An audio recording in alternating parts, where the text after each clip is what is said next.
মা জোনাকি। বাবা, বাবা কি হয়েছে তোমার? বাবা, ও বাবা, তোমার কি শরীর খারাপ লাগছে? কি হয়েছে বলো বাবা। পাগল হোস নে মা, এমনি মাথাটা চিনচিন করছে একটু। এখানে চুপটি করে শুয়ে পড়ো তো দেখি বাবা। তোমাকে কত করে বললাম তুমি যেও না বাবা, যেও না। এত অসুস্থ শরীর নিয়ে কেন জমিতে গেলে শুনি? আমার কোনো কথাই তো তুমি শোনো না বাবা। জমিতে না গেলে হবে বল? চাষবাস করে কিছু টাকা রোজগার করতে পারি বলেই তো মুখে দুমুঠো অন্ন দিতে পারি মা। তোমাকে আর এই অসুস্থ শরীর নিয়ে কাজ করতে হবে না বাবা। শোনো পাগলি মেয়ের কথা, আমি কাজ না করলে চলবে? প্রয়োজনে আজ থেকে জমিতে আমি যাব। হতচ্ছাড়া পোড়ামুখী, এখানে বসে আদিক্ষেতা হচ্ছে। বলি উনুনে চাল চড়িয়ে দিয়ে এসেছি, ওটাকে তোর মরা মা এসে নামাবে? মা, আমার একটুও মনে ছিল না গো, সত্যি করে বলছি। একটু মনে ছিল না?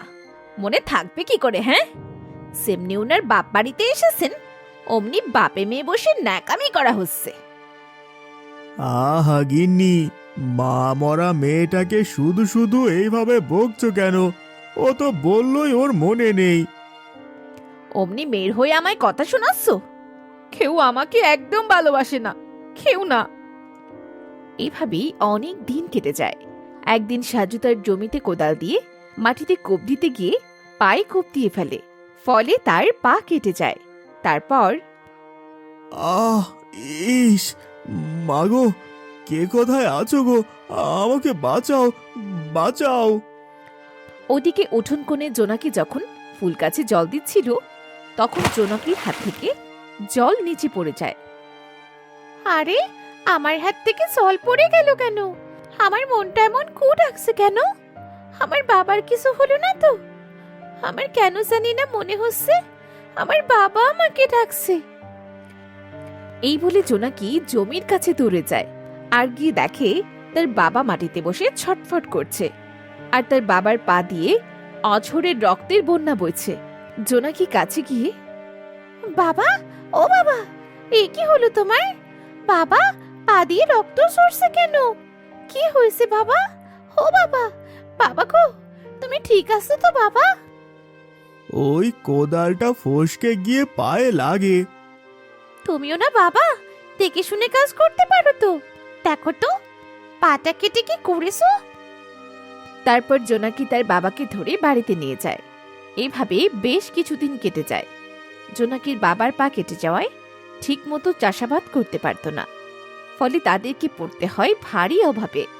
জোনাকির বাবা বিছানায় শুয়ে তখন বলি, এভাবে আর কতদিন চলবে শুনি? এটা নেই ওটা নেই, এই অভাব অনটন আর ভাল লাগে না। সামান্য একটু পাই তো কেটেছে, তাতে কি এমন হয়েছে শুনি? বলি শুয়ে না থেকে জমিতে যাও না, নইলে এইভাবে চলতে থাকলে আরো বেশি অভাবে পড়তে হবে। মা, ও মা, তুমি বাবাকে শুধু শুধু বকছো কেন? বাবা এই শরীর নিয়ে কি করে কাজ করবে বলো মা? অমনি তেলে বেগুনে জ্বলে উঠেছে। এতই যখন মায়া, তো যা না, যা, তোর বাবার হয়ে তুই জমিতে যা। দেখতে পাচ্ছিস না অভাব অনটন লেগেই আছে। তুমি চুপ করো গিন্নি, মেয়েটার সাথে আর অমন করো না। আমি কাল থেকে জমিতে যাব, যেভাবে পারি কাজ করব। তবুও তুমি মা মরা মেয়েটার সাথে ওভাবে কথা বলো না। তোমাকে বিয়ে করে নিয়ে এসেছিলাম, ভেবেছি মেয়েটাকে তুমি ভালোবাসবে, কিন্তু হিতে তার বিপরীত হবে এটা যদি জানতাম তো কখনো বিয়ের নাম মুখেই নিতাম না। কি বললে? হে ভগবান, এই কথাটাও আমায় শুনতে হলো।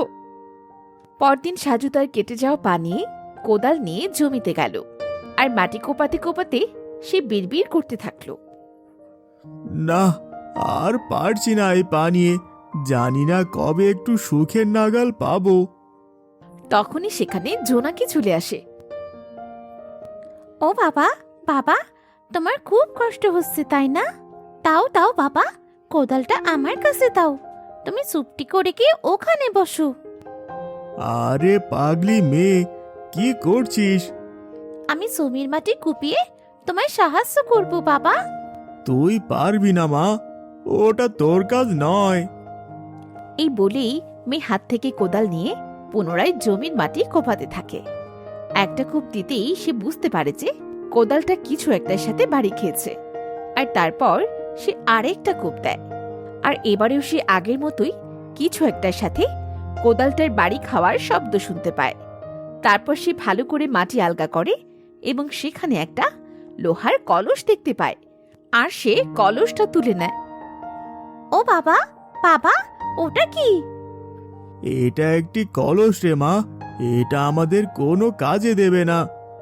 বলেই ছুঁড়ে ফেলে দেয়। তারপর জোনাকি গিয়ে কলসটা কুড়িয়ে নিয়ে আসে। বাবা, এটা আমি বাড়িতে নিয়ে যাব। এটা কোনো না কোনো কাজে নিশ্চয়ই লাগবে বাবা। তারপর জোনাকি ওটাকে বাড়িতে নিয়ে রাখে। পরদিন সকালে জোনাকির সৎমা ভাত খাবার জন্য ডাকে। কোথায় নবাবজাদি? এসে খেয়ে আমায় উদ্ধার কর। তারপর সবাই খেতে বসে। খেতে খেতে জোনাকি বলে, ইস, কবে থেকে কষানো মাংসের ঝোল দিয়ে ভাত খাই না। তখনই অদ্ভুতভাবে সেখানে মাংস এসে পড়ে। সবাই অবাক হয়ে তিনজন একসাথে বলে ওঠে, আরে, মাংস এলো কোথা থেকে? এখানে তো মাংস ছিল না। ইস, মাংসের সাথে যদি এখন মিঠা দই হতো তাহলে জমে যেত। তখনই সেখানে দই চলে আসে। এসব কি হচ্ছে গিন্নি? কিছু একটা গন্ডগোল তো আসেই আসে। দাঁড়াও দাঁড়াও, আমাদের যদি সুন্দর একটা জমিদার মতো বাড়ি থাকতো। সাথে সাথে জমিদার বাড়ির মতো বড় একটা বাড়ি হয়ে গেল। তারপর তারা বাড়ির বাইরে যায়, আর বাইরে গিয়ে বাড়িটা ঘুরে ঘুরে দেখে। আমাদের যদি ঘোড়াশাল থাকতো আর ঘোড়া থাকতো, কিন্তু তখন না ঘোড়াশাল বা ঘোড়া আসে। আরে, এ কি হলো? এটা তো বুঝতে পারছি না। তারপর তারা আবার বাড়ির ভেতর যায়, আর কলসিটার সামনে গিয়ে বলে, এখন যদি আমার পুরো শরীরে সোনার অলংকার দিয়ে ভরা থাকতো। তারপর পুরো শরীর সোনার অলংকারে ভরে যায়।